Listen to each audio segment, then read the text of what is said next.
¿Hace cuánto que usted no recibe una carta?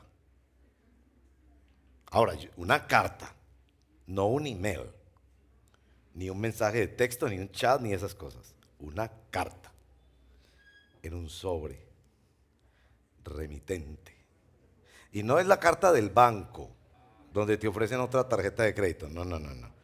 De alguien que tú quieres y hace mucho tiempo, remitente, destinatario, los sellitos, las estampillas. Y uno la coge, la abre con alguna tijerita o un cuchillito y abre la carta.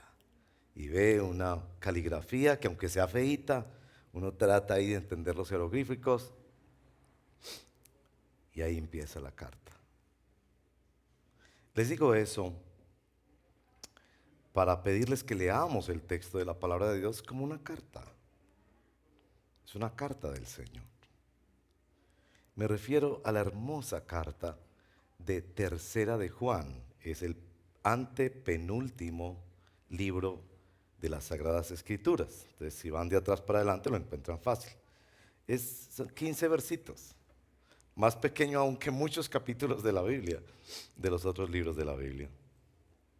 Leamos en el nombre del Señor. El anciano, esto es el apóstol Juan, que se hizo llamar en los últimos días de su vida y ministerio terrenal, el anciano. Y eso tenía unas connotaciones, pero así, ¿no?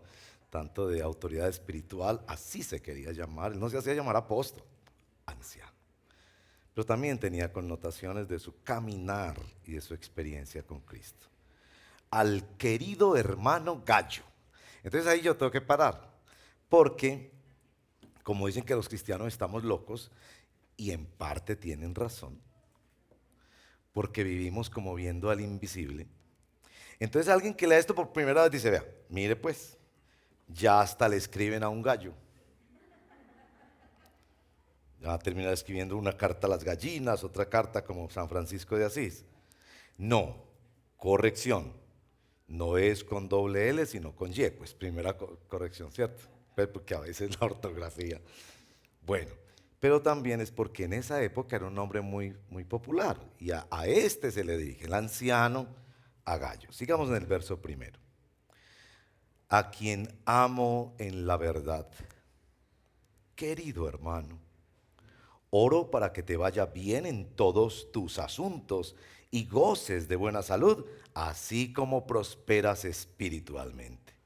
Me alegré Me alegré mucho cuando vinieron unos hermanos y dieron testimonio de tu fidelidad. Ahí puede ser la palabra verdad también. Y de cómo estás poniendo en práctica la verdad. Nada me produce más alegría que oír que mis hijos practican la verdad. Querido hermano, te comportas fielmente en todo lo que haces por los hermanos, aunque no los conozcas. Delante de la iglesia ellos han dado testimonio de tu amor. Harás bien en ayudarlos a seguir su viaje como es digno de Dios. Ellos salieron por causa del nombre, sin nunca recibir nada de los paganos. Nosotros, por lo tanto, debemos brindarles hospitalidad y así colaborar con ellos en la verdad. Le escribí algunas líneas a la iglesia, pero Diótrefes, a quien le encanta ser el primero entre ellos, no nos recibe. Por eso, si voy, no dejaré de reprocharle su comportamiento, ya que con palabras malintencionadas habla contra nosotros solo por hablar. Como si fuera poco, ni siquiera recibe a los hermanos y a quienes quieren hacerlo, no los deja y los expulsa de la iglesia. Querido hermano, no imites lo malo, sino lo bueno. El que hace lo bueno es de Dios, el que hace lo malo no ha visto a Dios. En cuanto a Demetrio, todos dan buen testimonio de él, incluso la verdad misma.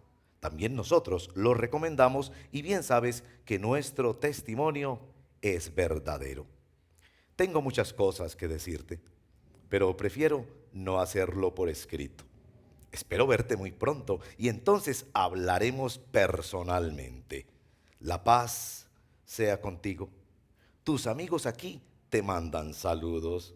Saluda a los amigos allá, a cada uno en particular.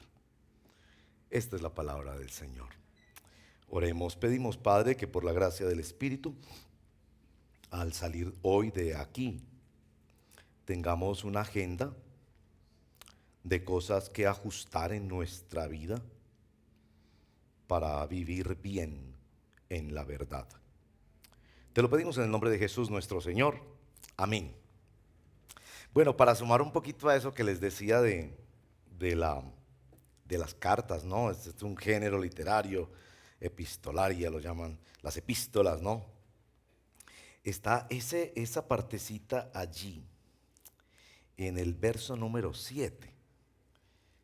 Ellos salieron por causa del nombre. De los estudiosos nos dicen que muy posiblemente esto es como un santo y seña, ¿no? Ese tema de que las cartas eran interceptadas muchas veces, y a menos que fuera una carta del emperador, los soldados romanos en el camino podrían decirte, muéstrame esa carta. ¿Y qué dice en esa carta? ¿Será una sedición? Y tenían que mostrar la carta.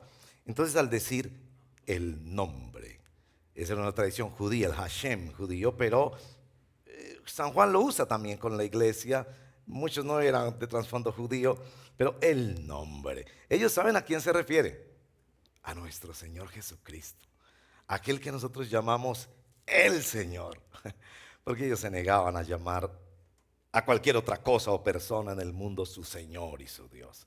Así que era un poco revolucionario en este caso poner allí el nombre de nuestro Señor Jesucristo. Pero qué bella referencia que habla de la intimidad entre los hermanos y de lo que sabemos y conocemos en común. Bueno, las cartas también tienen generalmente una preocupación. En este caso la preocupación ustedes la pueden ver en el verso 12. Sería lindo que puedan ir allí al final del verso 12. Bien sabes que nuestro testimonio es verdadero. Porque había salido mucha gente, y ahí está el Diótrefes ese, ¿no? Que no eran como tan verdaderos, ¿verdad? De ahí viene nuestro título de hoy. Un cristiano de verdad. Y es que usted y yo hacemos parte de esta cultura de lo falso. ¿No se han dado cuenta ya de eso? Productos chiviados, decimos. Piratas. Que se saca un libro o una camiseta, unos tenis, no sé qué. Y ya en cuestión de horas lo están vendiendo en las calles de Medellín. Chiviado. Bueno, noticias, ¿no? Las fake news, las noticias falsas, información. Bueno, el Photoshop en las fotografías que publicamos. Entonces uno está viendo ahí, uno está viendo pues ahí, ¿no? El Facebook, ¿no? Y entonces me encuentro un hermano de la iglesia, ¿no? Y uno, mira la foto, mira la foto. Este, qué piel, ¿no? Y qué porte, ¿no?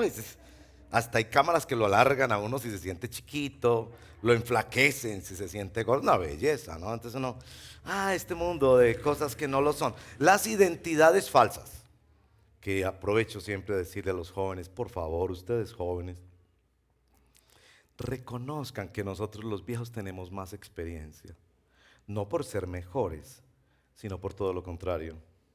Hemos metido tantas veces la pata que nosotros tenemos más olfato, más capacidad de distinguir dónde está la malicia y la mentira. Entonces está eso de las identidades falsas, ¿no? Entonces que tengo 16 años y le pone la cara el muchachito ahí. Resulta que detrás de eso hay un pedófilo. Entonces le decimos a los muchachos, no dejen de mostrar esto a sus padres, no dejen de dejarse acompañar, porque es que estamos en una cultura de lo falso. ¿Sí o no? Es decir, por todo lado. Y hacemos parte de esa cultura. Hay falsa religiosidad, hay falso cristianismo. Esa es la preocupación de Juan, ¿no? La verdad, lo verdadero. Y particularmente si mira el verso 13 y 14, eso da más relevancia al tema. Tengo muchas cosas que decirte, pero prefiero no hacerlo por escrito. Es decir, tenía tantas cosas que hablar con Gallo que yo le voy a decir muchas cosas, pero tengo que escribirle algo.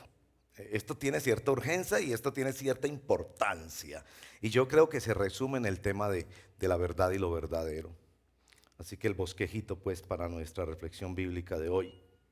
El cristiano de verdad ama en la verdad. Ahí está en el verso 1.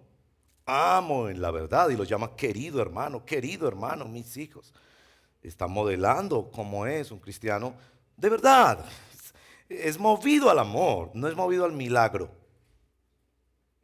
No es movido a las experiencias esotéricas, extrasensoriales, sobrenaturales que tanto se consumen y se publicitan. No, es movido al amor. El cristiano verdadero anda en la verdad. Allí vienen los versos 3 y 4 y en toda la epístola practica la verdad. Hay coherencia entre lo que cree y lo que hace. No es que sabe mucho de teología. No, sepa lo que quiera. Lo que yo quiero ver es lo que practica.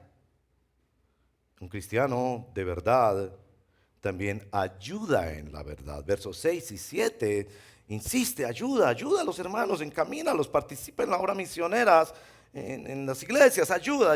El que tiene contacto con la verdad, pues también ayuda. Bueno, lo puse así, amar, andar y ayudar, porque me pareció que así lo vamos a recordar más fácil, ¿no les parece? Bueno, en primer lugar, un cristiano de verdad ama en la verdad. Entonces, bueno, viene la pregunta, la famosa pregunta de Pilato, capítulo 18 del Evangelio de Juan. Este procurador romano le pregunta a Jesús, ¿y qué es la verdad? Es muy interesante ese diálogo porque en ese diálogo Jesús le ha dicho que él está ahí para dar testimonio de la verdad y uno piensa pues, Pilato, lo tienes al frente, pregúntale. Y no, hace la pregunta, Jesús responde algo que era más una insinuación, como evangelizaba Jesús, una insinuación, pregúnteme más. Pero no, él se da media vuelta, le dice a la multitud, yo no veo ninguna falta en este hombre, problema de ustedes. Y así despacha la situación. Ese personaje de Pilato nos representa muy bien en esta generación.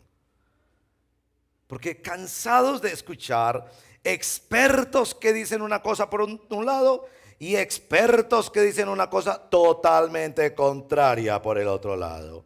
Y eso en todos los campos, en el campo de la medicina, de la ética, de la política, por Dios, de las artes, del deporte. Y uno dice, yo voy a trabajar decentemente para tener que comer y tener mi familia. Voy a conseguir mi casita. Y voy a ir a hacer ahí lo mejor que pueda. Pero eso de la verdad, ¿no? Pero para los cristianos es muy importante la verdad. Y nosotros debatimos la verdad. Nos amparamos en la verdad. Lo arriesgamos todo por la verdad. Y yo sé que usted puede estar escuchando esto y dice, ¿hay cielo o hay infierno? ¿Hay un infierno para quienes no conocen a Cristo? ¿Hay un cielo para quienes son atrapados por la gracia de Dios? ¿Sí o no? ¿Dios creó este universo y en tanto somos responsables ante Él? ¿Sí o no? ¿Qué pasa después de la muerte? Y entonces yo creo y espero que usted esté aquí pensando, yo quiero que la verdad sea más importante para mí. Y mucho más que lo conceptual de la verdad, el vivir la verdad. Bueno, les doy algunas expresiones sobre la verdad para que se den cuenta lo complejo que es esto. Y después lo voy a simplificar un poco. La verdad, miren el uso de la palabra verdad. Una hamburguesa de verdad.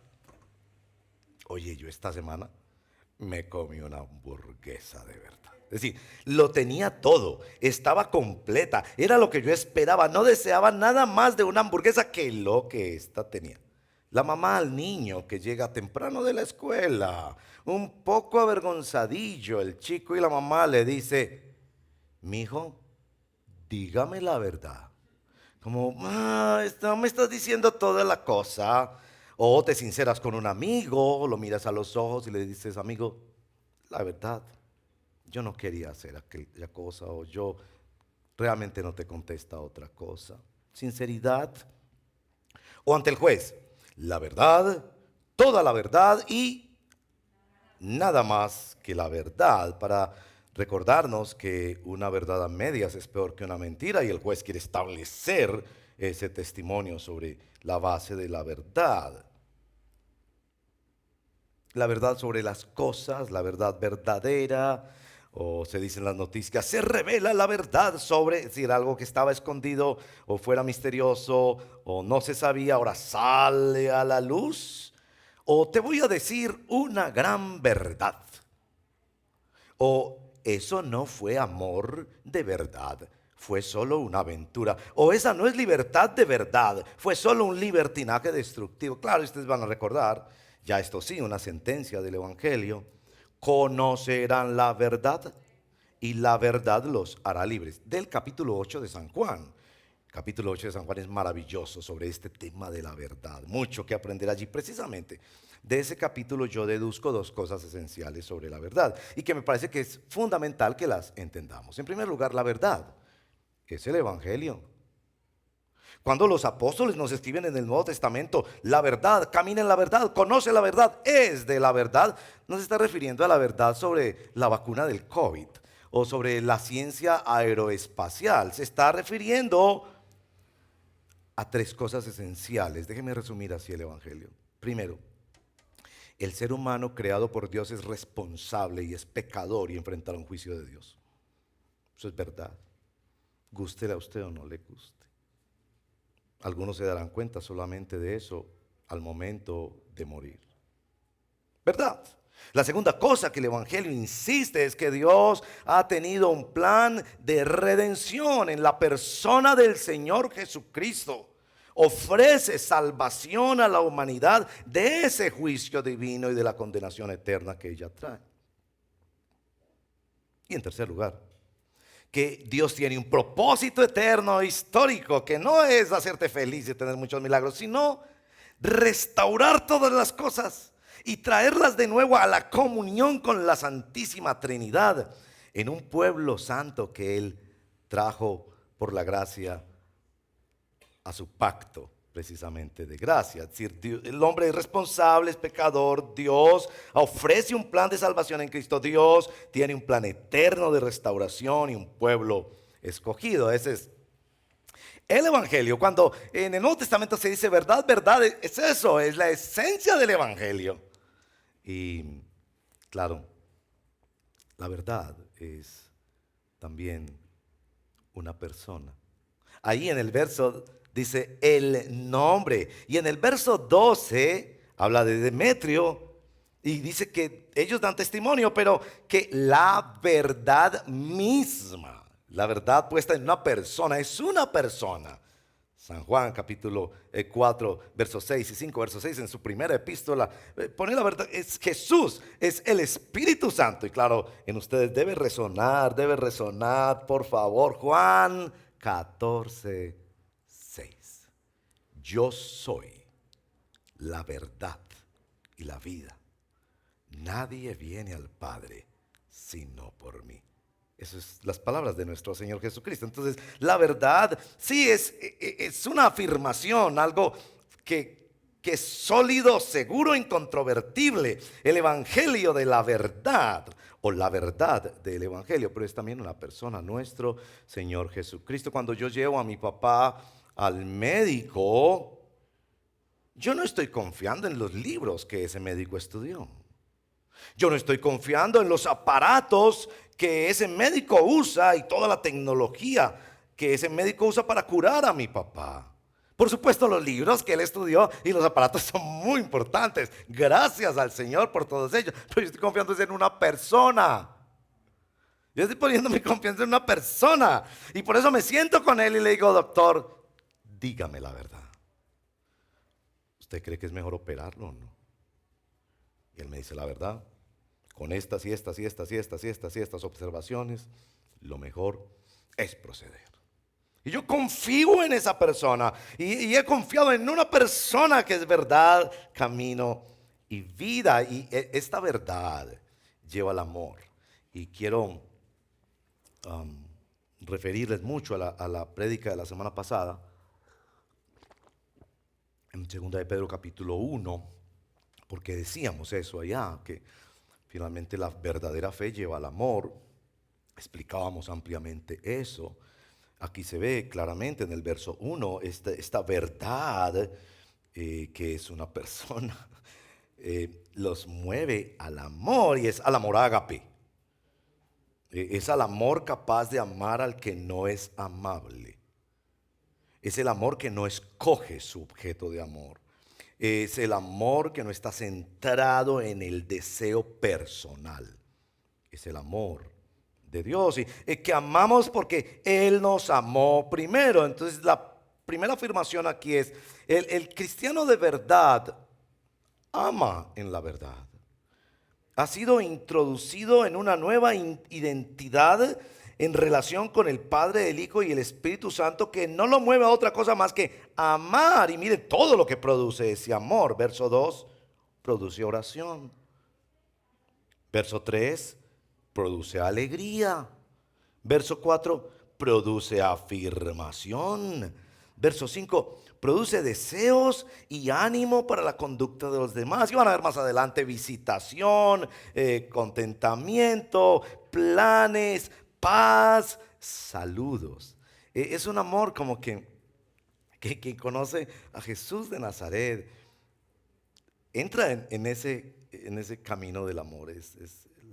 Un cristiano de verdad ama en la verdad. Y yo desafío a preguntarte, ¿a quién amas tú que no te guste? Porque esas personas son enviadas a nuestra vida para nosotros saber si el amor que nosotros tenemos es sobrenatural o es natural. Y es todo un desafío, ¿verdad? Todo un desafío, porque yo sé que tienes personas así en tu vida y quizás en tu propia casa. Bueno, la segunda afirmación, un cristiano de verdad anda en la verdad. La palabra en el verso 3 y el verso 4 es una palabra muy curiosa en el griego. A mí me encanta porque me parece hasta chistosa la palabra. La palabra es andar y en griego es peripateo, un verbo andar. Peripateo. Peri de andar alrededor o influir lo que está en el entorno. Y pateo es literalmente pisar o caminar. Y por eso me parece mejor la traducción de andar que de practicar, porque andar todos entendemos que no es literal y que se refiere a movilizarse en el entorno inmediato. El cristiano de verdad es movilizado por la verdad. Y noten que San Juan aquí hace esa afirmación en el verso 4 de que mis hijos anden en la verdad. ¿Saben que Spurgeon en sus comentarios de tercera de Juan tiene una frase? Yo la voy a publicar, espero esta tarde, es muy larga y no me da tiempo leerla, donde él confronta mucho a los padres de familia y nos dice, este gran predicador inglés, ¿no? Nos dice, ustedes son muy felices cuando sus hijos tienen logros, ¿verdad? Es la universidad y el trabajo y se casan bien y tienen hogares bonitos. Pero ustedes no están muy preocupados de si ellos están andando en la verdad. Y es muy impresionante eso, porque aquí el punto no es sencillamente andar, es andar y practicar la verdad. Y nuestro texto tiene esta referencia al andar en la verdad y es testimonio, testimonio. Y la palabra testimonio otra vez en el griego es martirio. Es estar dispuesto a hacer cosas que cuestan, es estar dispuesto a gastar y arriesgar la vida por vivir esta verdad.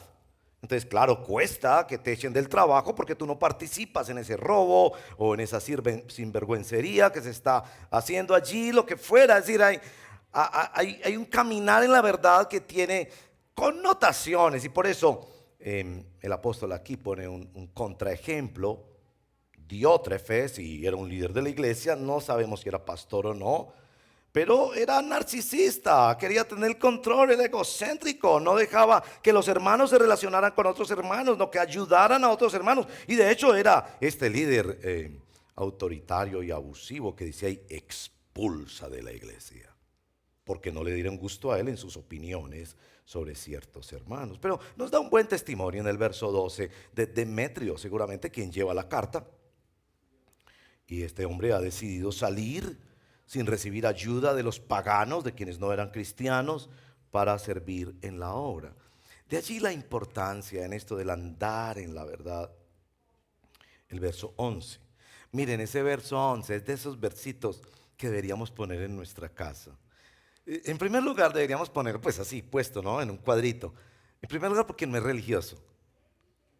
En segundo lugar, porque cualquier persona lo entendería, independiente de si es cristiano o no. Miren el verso 11. Querido hermano, no imites lo malo, sino lo bueno. El que hace lo bueno es de Dios. El que hace lo malo no ha visto a Dios. Tan simple, ¿no? Y este es el punto. Inevitablemente usted y yo somos imitadores. No me venga con eso, por favor, de que usted es original. Yo me visto de manera original. Yo como de manera original. No me venga con eso. Todos somos copiones empedernidos. La ropa que usted se pone, los lugares donde va, los sitios en internet, hasta la forma de caminar. Usted se la ha aprendido a alguien. Entonces aquí como que nos pone solo ante dos alternativas. ¿Vas a copiar lo bueno o vas a copiar lo malo? Bueno, pero están también los renegados. Hay renegados. El renegado es el que ve que otra persona hace algo bueno y nada más para afirmar su débil identidad dice, ve a la hermana orando y dice, para ser diferente yo no voy a orar. Y ve al hermano yendo a la iglesia y para ser diferente yo no voy a la iglesia. Y ve al otro saludar y para ser diferente yo no voy a saludar. ¿Sabe qué es lo que está haciendo? Imitando a los renegados y convirtiéndose en un renegado. Finalmente te deja solo la alternativa o te invita a la alternativa de imitar lo bueno. Entonces el cristiano de verdad ama en la verdad, inspirado, guiado, empoderado por la verdad. Anda en la verdad, en lo que es bueno, lo que Dios le da. Es una nueva identidad, es que ama como Jesucristo, ama a la gente de Jesucristo. Es una nueva ética, sus conductas, su andar diario es un reflejo de esta verdad que ha inundado su vida y que empieza a impregnarlo todo. Y en tercer lugar, un cristiano de verdad ayuda en la verdad. El verso 8, en una mejor traducción del verso 8, en esa última frase, aquí dice, hacer así colaborar con ellos en la verdad. La idea realmente ahí desaparece el verbo, y el verbo es muy importante porque la idea es hacerse colaborador de la verdad.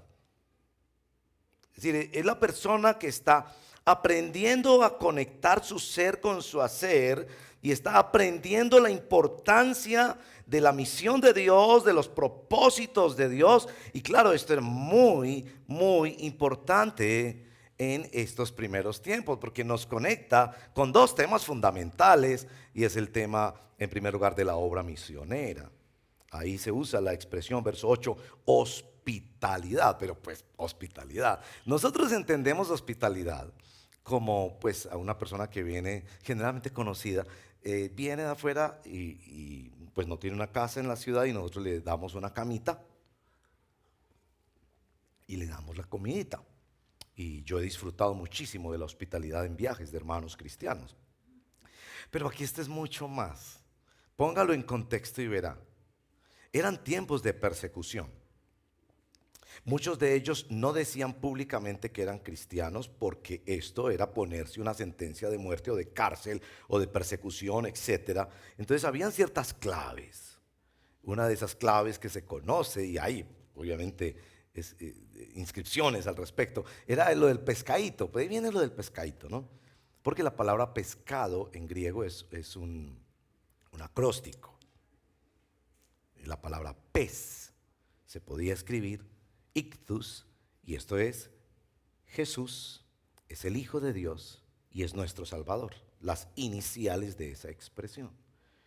Entonces la persona llegaba a una ciudad tomando todos los riesgos, habían salido por amor del nombre Y en esa ciudad ese hermano o hermana decía, yo vengo a esta ciudad con la intención de compartir el evangelio con unos familiares y amigos. Pero esto es un riesgo mayor. Entonces yo necesito buscar el cobijo de otro que ha puesto su confianza en la verdad del evangelio y del Señor Jesucristo como yo. Entonces caminaba por la calle y en una casa veía el pescadito. Entonces tocaba y decía, pescado. Entonces la señora le respondía, no señora, aquí no vendemos pescado. Entonces decía, esta no fue. Tocaba en otra, decía, pescado. Y se le acercaban y le decían, ah, ¿usted quiere decir P-E-Z? ¿Pez? ¿O pescado? P-E. Oh, sí, sí, a eso me refiero. P-E. Oh, Jesús. Y el otro completaba la otra frase, Hijo de Dios. Y el otro completaba la otra parte, y Salvador. Y se abrazaban y decían, tú eres también cristiano. Sí, sí, yo soy cristiano. Bueno, pero había falsos cristianos. Habían algunos que hacían eso, era para saber quiénes estaban. Entonces, muchas veces, la primera conversación ahí en la primera entradita de la casa era revisar eso que se convirtió en los catecismos en las primeras iglesias o en las primeras confesiones de fe, o esos pequeños himnos que hay en algunos libros del Nuevo Testamento para decir. Entonces empezaba a decir, ¿y para ti quién es Dios? No, Dios es muy bueno y Dios ayuda a los borrachos y Dios tiene más bendiciones para darnos que nosotros para pedirle. Entonces el hermano decía, oh, muy interesante. Pero ya sabía no sabe de lo que está hablando. Pero el otro le decía de pronto, en otro caso, Él es Dios hecho en carne. ¡Oh! Estás hablando de Jesús, sí, Jesucristo.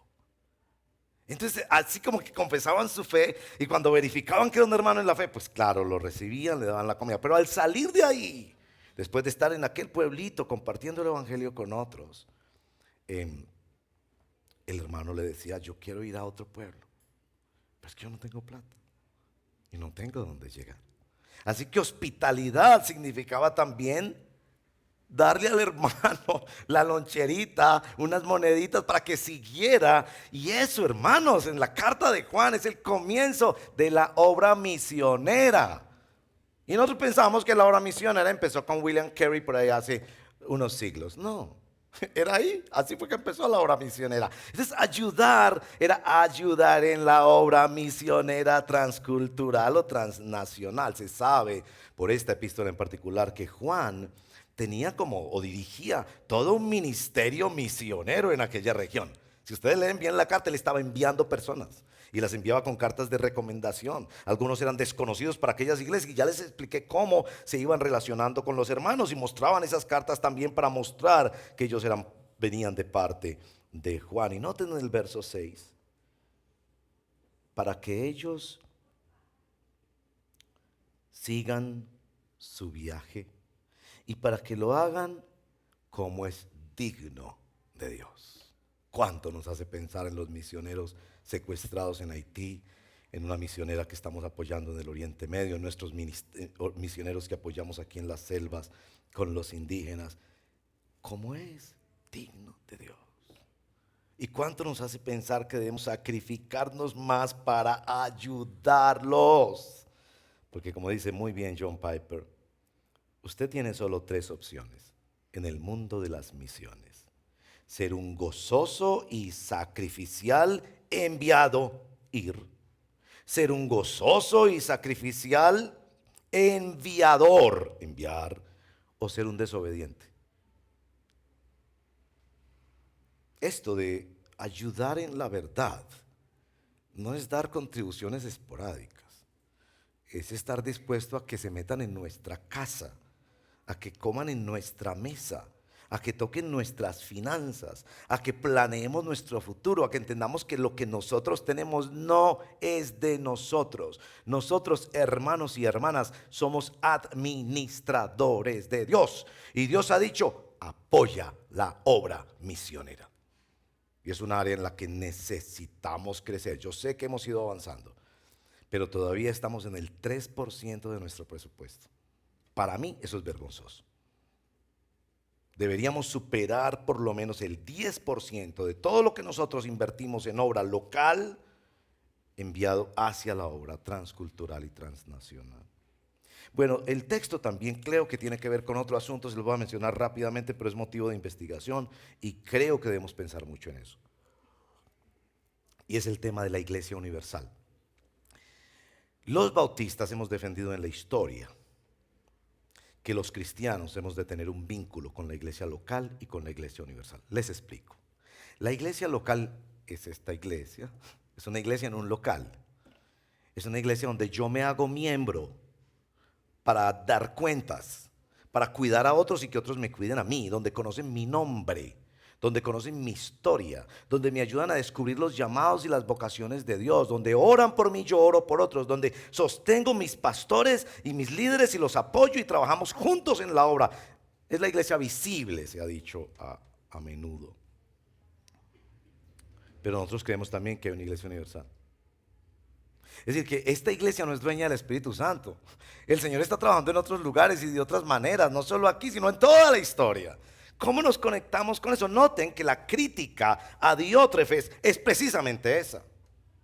La descripción de un liderazgo autoritario y abusivo es de un liderazgo que encierra a la gente en cuatro muros, que no acepta que la iglesia tenga relaciones con otra iglesia, que no sirve más allá de su realidad local. Y esto, les digo, es un motivo de investigación porque la verdad, ese tema tenemos que evaluarlo.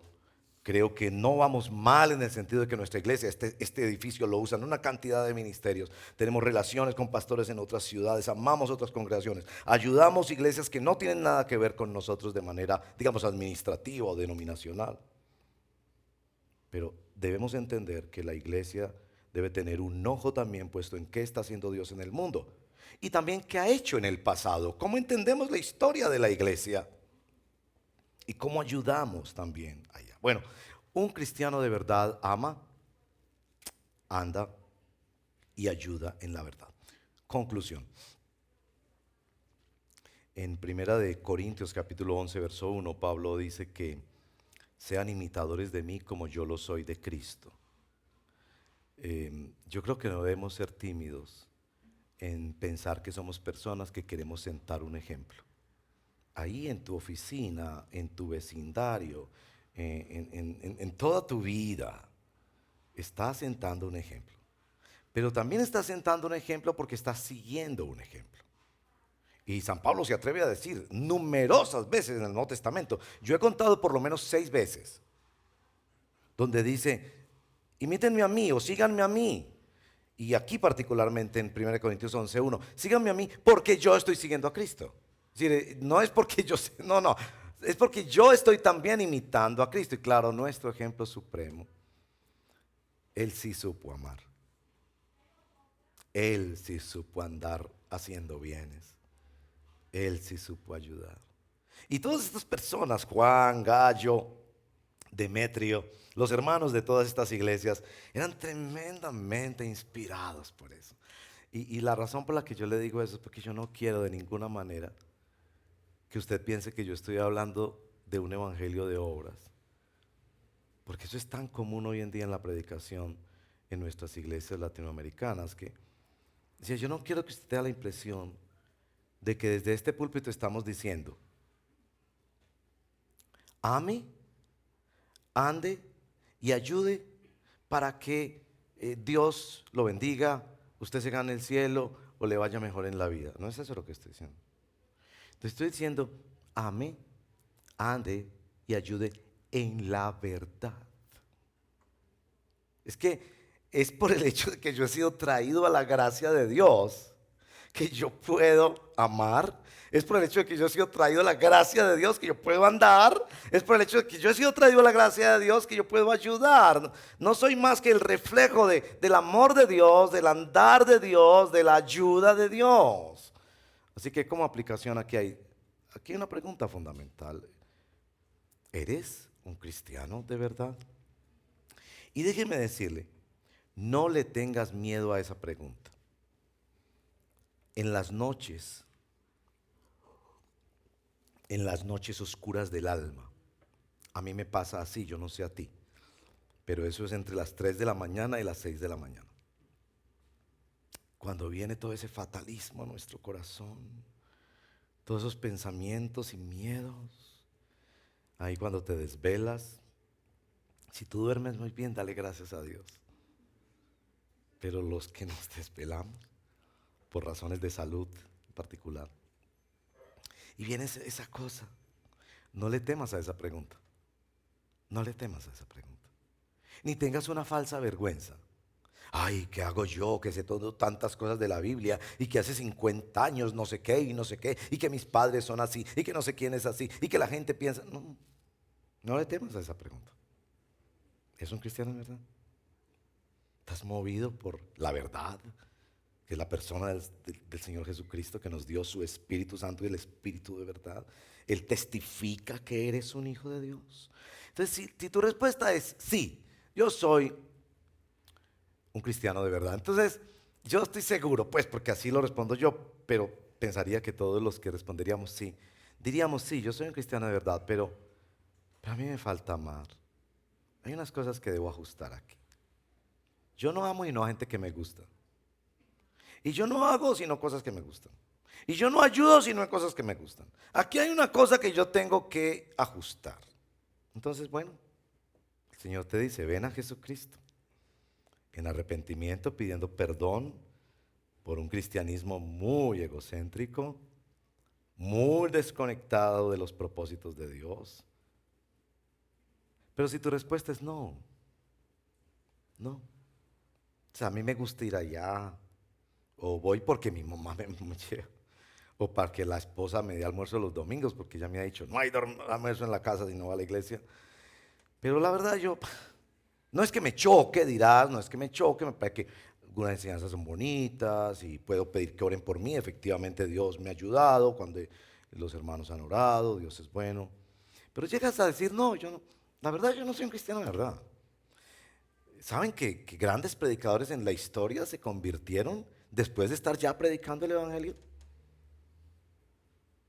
Entonces, no temas responder así si eso es lo que tienes como convicción en tu corazón. Y la respuesta es, si es no, entonces ven al Señor Jesucristo en arrepentimiento y fe. El evangelio dispara al corazón humano de la misma manera que dispara al corazón cristiano.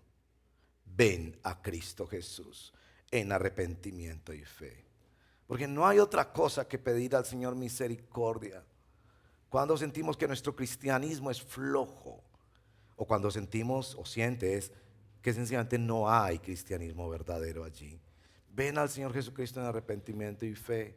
Y ven creyendo que Él cumple su promesa verdadera de perdonar y de dar poder por el Espíritu Santo y de ayudar en medio de las tragedias y las luchas de la vida. Ven al Señor Jesucristo. Esta es la razón por la que Juan, siendo anciano, seguía enviando personas y animando personas y quitando obstáculos para que todo el mundo supiera que Dios llama a cada hombre, mujer y niño al arrepentimiento y a la fe por medio de la verdad del evangelio.